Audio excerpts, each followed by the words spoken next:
মধ্যরাতে শেখ হাসিনা বোরকা পরে দেশে ঢুকেছে, সেনাপ্রধানের নতুন বার্তা। ডক্টর ইউনূস পদত্যাগ করেছেন। বিস্তারিত রয়েছে ভিডিওতে, আপনারা দেখতে থাকুন। গত 5ই আগস্ট বাংলাদেশের সেনাপ্রধান জেনারেল ওয়াকারুজ্জামানের সঙ্গে সার্বক্ষণিক যোগাযোগ ছিল ভারতের সেনাপ্রধান জেনারেল উপেন্দ্র দ্বিবেদীর। শেখ হাসিনার পতন এবং পালিয়ে যাওয়ার ক্ষেত্রে আমেরিকার কি ভূমিকা ছিল? পালিয়ে ভারতে আশ্রয় নেওয়া শেখ হাসিনার ছেলে সজীব ওয়াজেদ জয়ের 8টি বিলাসবহুল গাড়ি এবং 5টি কোম্পানির মালিকানা থাকার তথ্য পেয়েছে মার্কিন তদন্ত সংস্থা FBI। আসসালামু আলাইকুম রহমতুল্লাহ, সবাই কেমন আছেন? আশা করি সবাই অনেক অনেক ভালো এবং সুস্থ আছেন। সবাইকে স্বাগতম জানাচ্ছি আমাদের আরেকটি নতুন ভিডিওতে। প্রতিদিনের মতো আমি আপনাদের রিয়াদ ফারুকী আবারও চলে আসলাম নতুন একটা ভিডিও নিয়ে। দর্শক, বর্তমানে সাম্প্রতিক সময়ে চলমান যে পরিস্থিতি, রাজনীতির যে বিষয়টাকে কেন্দ্র করে ইতিমধ্যে সামাজিক যোগাযোগ মাধ্যম থেকে শুরু করে বাংলাদেশের যে একটা অবস্থান চলতেছে, সেটা নিয়ে তার কিছু ভিডিও ফুটেজ আমি আপনাদের মধ্যে তুলে ধরার চেষ্টা করবো, যেখানে আপনারা বেশ কিছু ভিডিও এবং বেশ কিছু তথ্য জানতে পারবেন যে ভিডিওর মাধ্যমে। দর্শক, আর বেশি কথা বাড়াচ্ছি না, আমরা মূল আলোচনা চলে যাচ্ছি। ভিডিওটি অনেক লম্বা হয়ে যাবে, তাই আমি সংক্ষেপে করার ক্ষেত্রে মূল আলোচনা চলে যাচ্ছি। তার আগে আপনারা যারা আমাদের চ্যানেলটিতে এখন চ্যানেল সাবস্ক্রাইব করে সাথে থাকবেন, একটা লাইক দিয়ে সবাই ভিডিওটি ধৈর্য সহকারে দেখতে থাকুন। সালামু আলাইকুম, আমি নাইম, দক্ষিণ কোরিয়া থেকে। 5ই আগস্ট বাংলাদেশের ইতিহাসে একটা ভিন্ন রকম দিন, এটা সবসময় পরিগণিত হবে। 5ই আগস্ট ঘিরে মানুষের মধ্যে এখনো কৌতূহল আছে, সেই দিন আসলে কি ঘটেছিল। সেই দিন শেখ হাসিনা বাংলাদেশ থেকে যখন ভারতে গেলেন, এই যাওয়ার পেছনে আসলে সেনাবাহিনীর ভূমিকা কী ছিল, সেনা প্রধানের ভূমিকা কী ছিল, এ নিয়ে নানান সময় নানান ধরনের আলোচনা মন্তব্য আসছে। তবে হঠাৎ করেই ভারতের যিনি সেনাপ্রধান আছেন, তার এক বক্তব্যকে ঘিরে এই মুহূর্তে নতুন করে আবার এই দিনটা নিয়ে আলোচনা শুরু হতে যাচ্ছে। গত 5ই আগস্ট বাংলাদেশের সেনাপ্রধান জেনারেল ওয়াকারুজ্জামানের সঙ্গে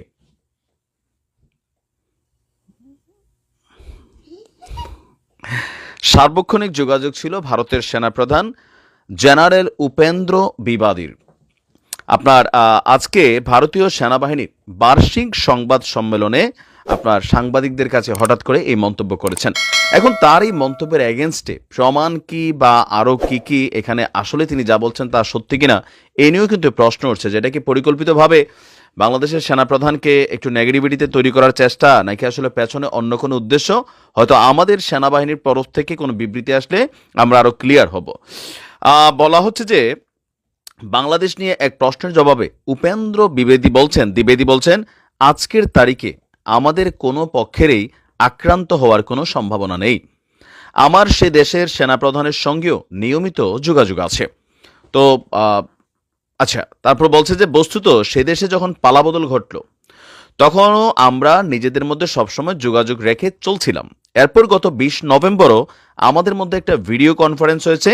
দুই দেশের সামরিক বাহিনীর মধ্যে সম্পর্ক স্বাভাবিকভাবেই চলছে। তো আপনার তিনি বলছেন যে 5ই আগস্ট বাংলাদেশের তৎকালীন প্রধানমন্ত্রী শেখ হাসিনা ক্ষমতা থেকে অপসারিত হয়ে বাংলাদেশের একটি মিলিটারি এয়ারক্রাফটে করে দিল্লির কাছে হিন্ডন এয়ারবেজে এসে অবতরণ করেন। তখন থেকে আজ 5 মাসেরও বেশি সময় ধরে তিনি ভারতে অবস্থান করছেন।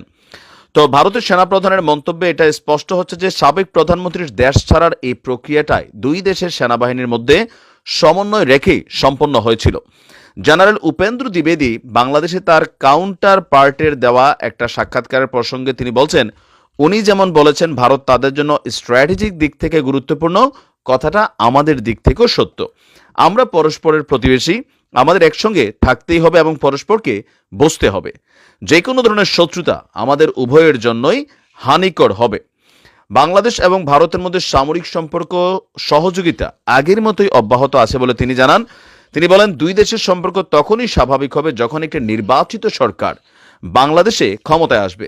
যদি আপনারা সম্পর্কের কথা বলেন, সেটা ওখানে নির্বাচিত সরকার না আসা পর্যন্ত সম্ভব নয়। তবে দুই দেশের সেনাবাহিনীর মধ্যে সম্পর্ক ঠিক আছে, সব মসৃণভাবে চলবে। এখন ভারতীয় সেনাপ্রধানের এই বক্তব্যটাতে এই মুহূর্তে বিএনপির জন্য একটা পজিটিভিটি তৈরি হচ্ছে, কেননা একটা নির্বাচিত সরকার আর অন্তর্বর্তী সরকারের মধ্যে আকাশ পাতাল ব্যবধান আছে। ভারতের সেনাপ্রধানের বক্তব্য যে ইউনূস সরকারের সাথে তাদের সম্পর্কটা স্বাভাবিক হবে না, কেননা তারা নির্বাচিত কোনো সরকার নয়। যখন নির্বাচনের মাধ্যমে জামাত আসুক, বিএনপি আসুক, যেই দলই রাষ্ট্র ক্ষমতায় আসুক, তাদের সাথে সম্পর্কের স্বাভাবিকতা থাকবে। সম্ভবত প্রশ্নটা এরকম ছিল যে ভারতীয় সেনাবাহিনী এবং বাংলাদেশের সেনাবাহিনীর মধ্যে আসলে সম্পর্কটা কোন লেভেলে আছে। তো আমরা যতদূর জানি বাংলাদেশ পৃথিবীর প্রত্যেকটা দেশের সাথেই সামরিক যে সম্পর্ক এগুলা কন্টিনিউ করে, এবং কি ট্রেনিং থেকে ইস্যু করে নানান সামরিক প্রশিক্ষণ, এই সকল কিছুতে কিন্তু একে অন্যের সাথে যোগাযোগটা বেস করে আপনার চলাফেরা করে। তো বাংলাদেশের সেনাপ্রধানে তিনি যে বক্তব্য দিয়েছেন, আমার কাছে মনে হয় নাই যে এটার মধ্যে কোনো অতিরঞ্জিত ভেজাইল্লা কোনো বক্তব্য আছে। কারণ ওই দিন যদি শেখ হাসিনা দেশ না ছাড়তেন তাহলে বাংলাদেশে অন্যরকম একটা দৃশ্য হতো। আর অবশ্যই তিনি দেশ ছাড়ার পেছনে সেনাপ্রধানের একটা শক্ত ভূমিকা ছিল, যেটা নিয়ে তিনি প্রশংসিত হয়েছেন, সমালোচনা হয়নি। তবে তার যারা হেটার্সরা আছে, নানান পলিটিক্যাল পয়েন্ট অফ ভিউতে তিনি আলোচনার শিকার হন। বাট আমার কাছে মনে হয়েছে যে এখানে অতিরঞ্জিত কোনো ঘটনা নেই। তবে ইউনূস সরকারের সাথে ভারতের সম্পর্ক আসলে স্বাভাবিক হওয়াটা অসম্ভব বোঝাই যাচ্ছে। দেখা যাক কি হয়। ভালো থাকুন। শেখ হাসিনার পতন এবং পালিয়ে যাওয়ার ক্ষেত্রে আমেরিকার কি ভূমিকা ছিল? এই আলাপটা বাংলাদেশে দীর্ঘদিন থেকে ছিল, অনেকেই করেছেন, বিশেষ করে তার পালিয়ে যাওয়ার পর।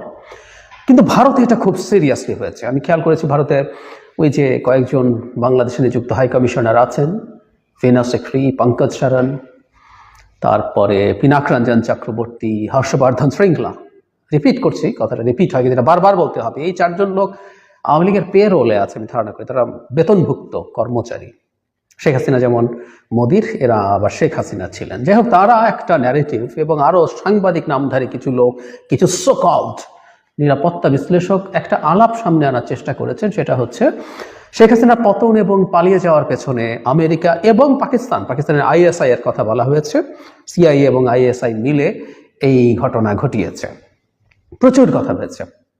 সম্প্রতি জনাব বাইডেনের, মার্কিন প্রেসিডেন্ট বাইডেনের নিরাপত্তা উপদেষ্টা জেক সালিভান ভারতে এসেছিলেন। উনি আমেরিকায় ফিরে যাওয়ার পর তাকে এই প্রশ্নের জবাবও দিতে হয়েছে। এর আগেও তারা কথা বলেছেন, সালিভান আবার কথা বলেছেন। একটু রিপোর্টটা পড়ি, তারপর আমেরিকা আদতে বাংলাদেশে কি কোনো রোল প্লে করেছিল কিনা সেই আলাপ করবো। তবে হ্যাঁ, আমি এটা বিশ্বাস করি শেখ হাসিনার পতন এবং পালিয়ে যাওয়ার পর আমেরিকার একটা গুরুত্বপূর্ণ, পরে এই সরকার গঠিত হওয়ার পর একটা গুরুত্বপূর্ণ ভূমিকা আছে। এখানে এরকম লেখা আছে, শেখ হাসিনার পতনে যুক্তরাষ্ট্রের কলকাঠি নাড়ার অভিযোগ আরো একবার উড়িয়ে দিয়েছেন মার্কিন জাতীয় নিরাপত্তা উপদেষ্টা জ্যাক সালিভান। তিনি বলেছেন শেখ হাসিনার পতনে যুক্তরাষ্ট্রের যে কোনো ধরনের ভূমিকা নেই, সেটা ভারতীয় ঊর্ধ্বতন কর্মকর্তারাও বিশ্বাস করে। হোয়াইট হাউসের রুজভেল্ট রুমে সাংবাদিকদের একটি নির্বাচিত দলের সঙ্গে কথা বলার সময় তিনি এসব কথা বলেন। ভারতীয় হিন্দুস্তান টাইমস এটা রিপোর্ট করেছে। অবশ্য হাসিনা থেকে উৎখাতে যুক্তরাষ্ট্রের কোনো ভূমিকা নেই বলে আগেই জানিয়েছিল ওয়াশিংটন। এমনকি বাংলাদেশের মার্কিন হস্তক্ষেপের অভিযোগ কেবলই মিথ্যা বলে গত বছর আগস্টে আখ্যায়িত করে দেশটি। সংবাদ মাধ্যম বলছে, বাংলাদেশে ছাত্র জনতার গণঅভ্যুত্থানের মাধ্যমে পালাবদল ঘটেছে এই কয়েক মাস আগেই। সম্প্রতি দিল্লি সফর করেছেন মার্কিন জাতীয় উপদেষ্টা জ্যাক সালিভান। তিনি বলেছেন ঢাকায় যা ঘটেছে তার পেছনে বা নেপথ্যে ওয়াশিংটনের হাত থাকতে পারে বলে যে ধারণা হয়েছে তা ভিত্তিহীন এবং ভুয়া। তিনি আরও বলেন, ভারতের শীর্ষ পর্যায়ের কর্মকর্তারাও বিশ্বাস করেন না যে বাংলাদেশের ঘটনার সঙ্গে যুক্তরাষ্ট্রের কোনো সংশ্লিষ্টতা রয়েছে। এর আগেও তারা এটা উড়িয়ে দিয়েছিলেন। আগে যখন এই প্রশ্ন উঠেছিল তখন ব্রিফিংয়ে একজন মুখপাত্র বলেছিলেন, আমাদের আদৌ কোনো সম্পৃক্ততা ছিল না, যুক্তরাষ্ট্র সরকার এই ঘটনার সাথে জড়িত ছিল বলে যদি কোনো প্রতিবেদন নিয়ে বলা হয় বা গুজব ছড়ানো হয় তবে তার নিছক মিথ্যা। আমেরিকার আসলে কি কোনো ভূমিকা ছিল শেখ হাসিনাকে উৎখাত করার ক্ষেত্রে? আমেরিকা বাংলাদেশে একটা ফেয়ার নির্বাচন চেয়েছিল। এটা এক অর্থে শেখ হাসিনাকে ক্ষমতাচ্যুত করার মতো ব্যাপারই, কারণ এটা পুরো ফেয়ার না, আধা ফেয়ার একটা ইলেকশন হলে শেখ হাসিনা জাস্ট পুড়ে চলে যাওয়ার কথা ছিল, ভেসে যাওয়ার কথা ছিল। সো আমেরিকা দীর্ঘদিন চাপ তৈরি করেছে একটা অবাধ, সুষ্ঠু, গ্রহণযোগ্য, অংশগ্রহণমূলক নির্বাচনের জন্য। এটা আমরা সবাই জানি। এবং এটা শুরু হয়েছিল 2022 সালের ডিসেম্বর থেকে, যখন র্যাবের উপরে স্যাংশন, এরপর ভিসা পলিসি ঘোষণা করে যেখানে এই নির্বাচনকে ম্যানিপুলেট বা প্রবলেম তৈরি করার জন্য শাস্তির বিধান করা হয়, ভিসা রেস্ট্রিকশন, এরকম বেশ কিছু পদক্ষেপ আমেরিকার কাছ থেকে ছিল।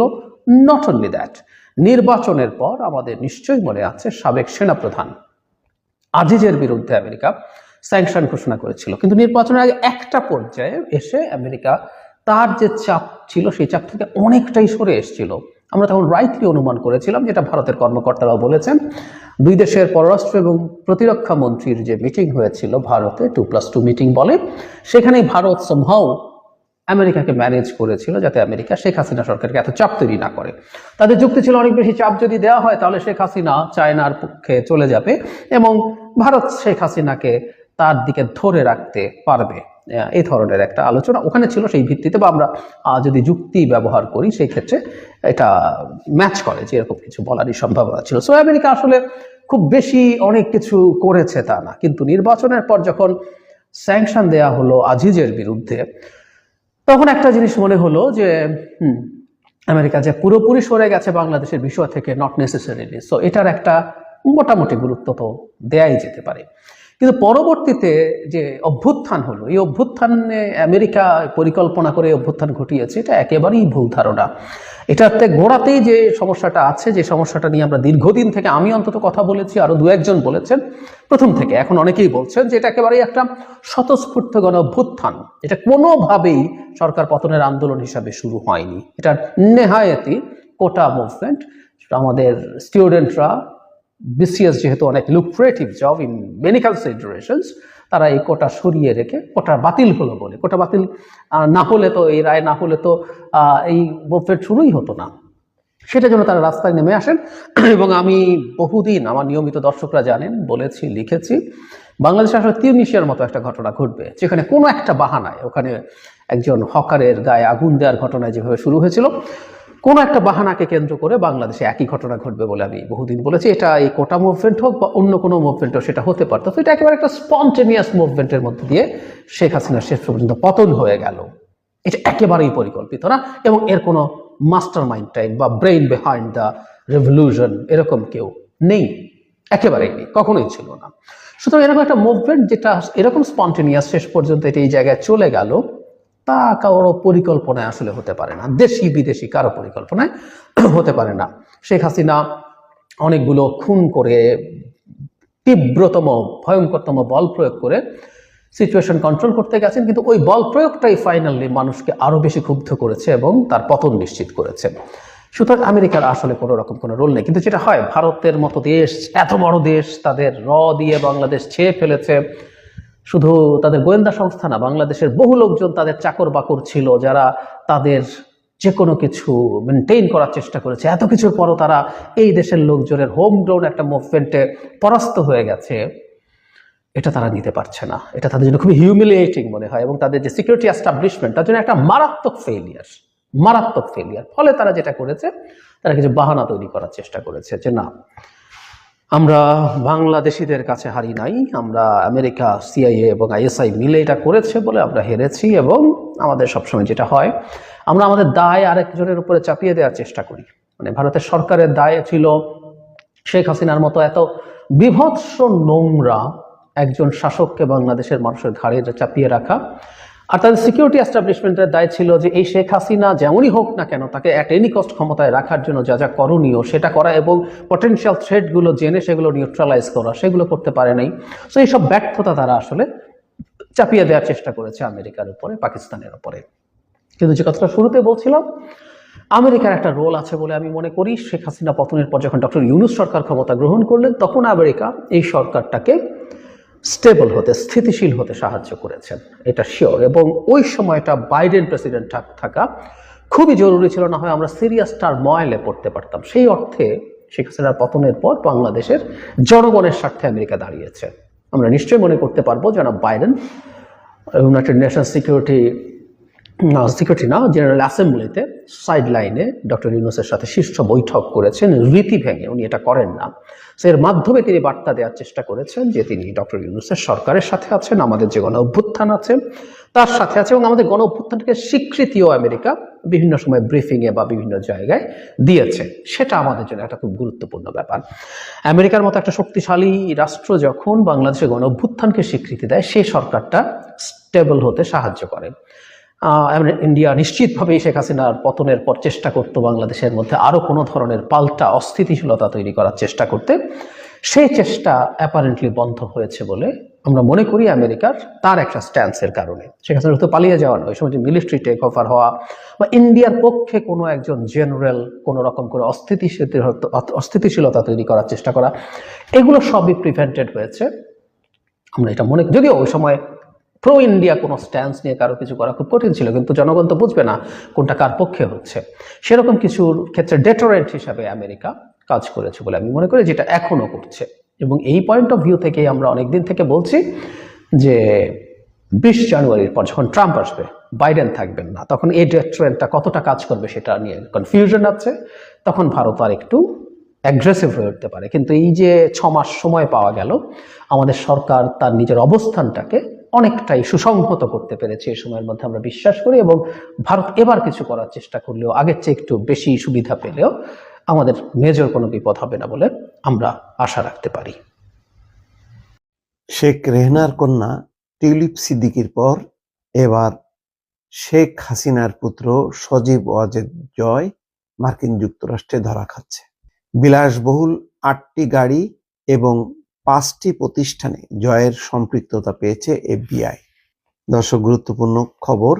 ছাত্র জনতার রক্তাক্ত অভ্যুত্থানে ক্ষমতাচ্যুত হয়ে পালিয়ে ভারতে আশ্রয় নেওয়া শেখ হাসিনার ছেলে সজীব ওয়াজেদ জয়ের 8টি বিলাসবহুল গাড়ি এবং 5টি কোম্পানির মালিকানা থাকার তথ্য পেয়েছে মার্কিন তদন্ত সংস্থা এফবিআই।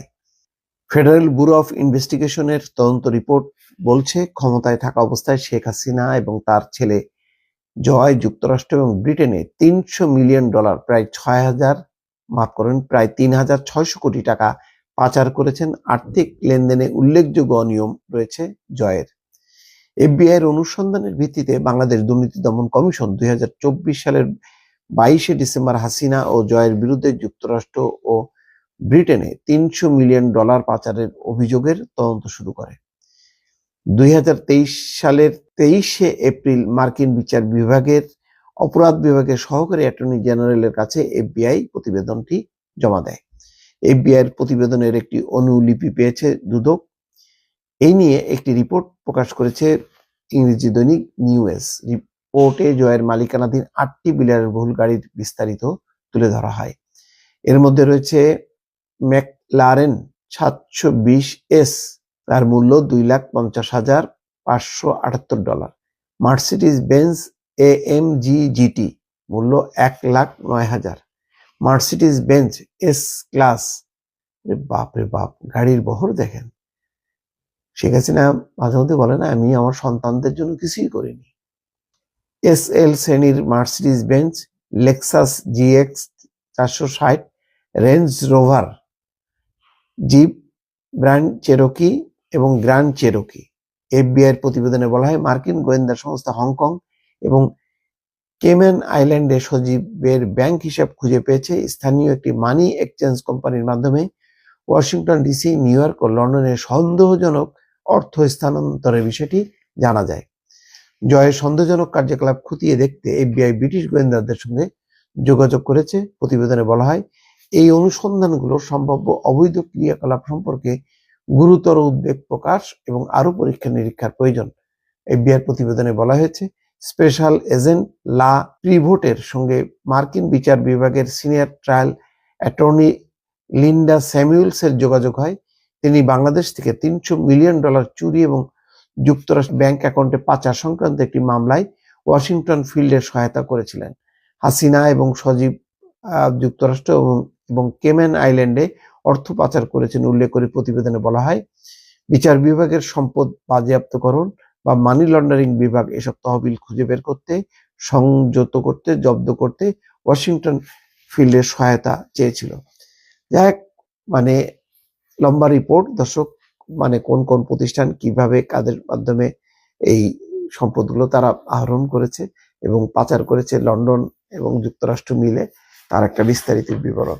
তো বোঝাই যাচ্ছে যে বেশ সময় হয়তো ঘনিয়ে আসছে, জয়ও ধরা খাবে এফবিআইতে। যেমন তার মায়ের বোন শেখ রেহনার কন্যা টিউলিপ সিদ্দিক এবং আরজিনা, মানে দুই বোন, তারা কিভাবে কেন ব্যবসায়ীদের দেয়া ফ্ল্যাটে বসবাস করেছেন এই নিয়ে তোলপাড় চলছে যুক্তরাষ্ট্রে। হয়তো জয়ের ব্যাপারটাও সেই দিকেই গড়াচ্ছে। অর্থাৎ দুর্নীতি, টাকা পাচার, এগুলোর থেকে শেখ হাসিনা এবং তার পরিবারের মুক্তি নেই, আপাতত এটি বোঝা যাচ্ছে। ভালো থাকবেন, আল্লাহ হাফেজ। শেখ হাসিনা ও জয়ের ডলার পাচারের অভিযোগ অনেকটাই সত্য বলছেন দুদক চেয়ারম্যান। সাবেক প্রধানমন্ত্রী শেখ হাসিনা ও তার ছেলে সজীব ওয়াজেদ জয়ের বিরুদ্ধে যুক্তরাষ্ট্রে $300 মিলিয়ন পাচারের অভিযোগ অনেকটাই সত্য, একথা জানিয়েছে দুর্নীতি দমন কমিশনের দুদক চেয়ারম্যান ডক্টর মোহাম্মদ আব্দুল মোমেন। বলেছেন, তাদের বিরুদ্ধে তদন্ত করে ব্যবস্থা নেওয়া হবে। রোববার 22 সেপ্টেম্বর বিকেলে প্রথম গণমাধ্যম কর্মীদের সঙ্গে মতবিনিময় সভায় দুদক চেয়ারম্যান এসব কথা বলেন। সাংবাদিকদের সাথে মতবিনিময়ে দুদক চেয়ারম্যান বলেন, এ সময় দুদকের বিরুদ্ধে নানান অভিযোগ যৌক্তিক জানিয়ে প্রভাব মুক্তভাবে স্বচ্ছ তদন্ত করার প্রতিশ্রুতি দেন দুদক চেয়ারম্যান। টানা 15 বছর ক্ষমতাকে কুক্ষিগত করে দেশকে দুর্নীতির এক স্বর্গরাজ্য গড়ে তুলেছিলেন আওয়ামী লীগ সরকার। দলের প্রভাব কাটিয়ে বিভিন্ন প্রকল্প ভাগিয়ে নিয়ে দুর্নীতি আর টাকা পাচারের প্রতিযোগিতায় নেমেছিল আওয়ামী লীগের তৃণমূল নেতাকর্মী থেকে শুরু করে হাইকমান্ড পর্যন্ত। গণ অভ্যুত্থানে সাবেক শেখ হাসিনার পতনের পর তাদের দুর্নীতি ফিরিস্তি বের হচ্ছে প্রতিদিনই। তাদের দুর্নীতির এই মহাযজ্ঞে সাবেক প্রধানমন্ত্রী শেখ হাসিনা ও তার ছেলে সজীব ওয়াজেদ জয়ও পিছিয়ে নেই। দেশ থেকে $300 মিলিয়ন যুক্তরাষ্ট্রে পাচার অভিযোগ রয়েছে তাদের বিরুদ্ধে।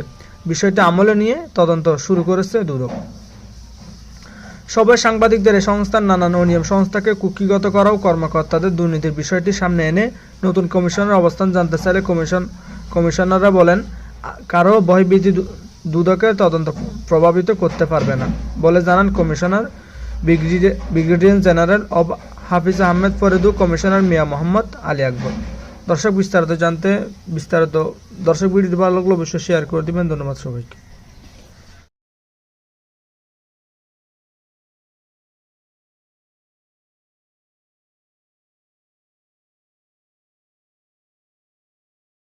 প্রিয় দর্শক, ভিডিওটি দেখে আপনার মতামত অবশ্যই কমেন্ট করে জানাবেন। আজকে কে কোথা থেকে ভিডিও দেখেছেন অবশ্যই দ্রুত কমেন্টে জানিয়ে ফেলুন। আমাদের চ্যানেলটিতে নতুন চ্যানেল সাবস্ক্রাইব করে সাথে থাকবেন। ধন্যবাদ সবাইকে। দেখা হবে কোনো ভিডিওতে। ভালো থাকবেন, সুস্থ থাকবেন। আল্লাহ হাফেজ।